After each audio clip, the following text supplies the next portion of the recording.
চাঁদা তোলার জন্য না, আমি বারবার বলতেছি। চাঁদাবাজি করবেন, হাতে ইনকাম করে যাবে। আপনি এখানে আপনার কথা শুনবে না, আপনার জন্য আমরা আছি। এখানে স্কুলের সামনে যদি কোনো গাড়ি রাখে, আপনি এসে বলবেন কথা শুনে নাই। আমাদের টেঙ্গুয়ানের নাম্বার আছে না, ফোন দেবেন একটা। আমার নাম্বার আছে, ফোন দেবেন একটা।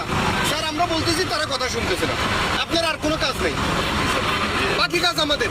বুঝাইতে পারছি? ঠিক আছে আইসে আমি নিয়ে দেবো, যতই ক্ষমতাশালী ব্যক্তি হবে অবশ্যই ঠিক আছে ডিসিপ্লিন মানতে হবে। আপনাদের কিন্তু এখানে দাঁড়ানোর জন্য আমরা একটা স্ট্যান্ড করে দিছি না? অবশ্যই যদি করে না দিতাম তাহলে বলতে পারতেন যে স্যার আমরা গাড়িটা কোথায় রাখবো। কত বড় জায়গা, কত সুন্দর জায়গা দিছি। কেন তারপরে আপনার একটা স্কুল যেখানে বাচ্চা কাচ্চারা পড়ালেখা করে, কেন আপনারা এখানে না এটাকে পরিবেশ নষ্ট করবেন? এখানে আপনাদের বাচ্চারা পড়ে না অবশ্যই পড়ে নাকি না? জি স্যার তাহলে আপনি কি চান আপনার বাচ্চা একটা খারাপ পরিবেশে পড়ালেখা করুক? তাহলে এটা তো আপনাদের নিজে থেকে বিবেক দিয়ে তো কাজ করার কথা। এটা পুলিশ এসে বলা লাগবে কেন? আবার এই রাস্তাটা বন্ধ করে রাখলে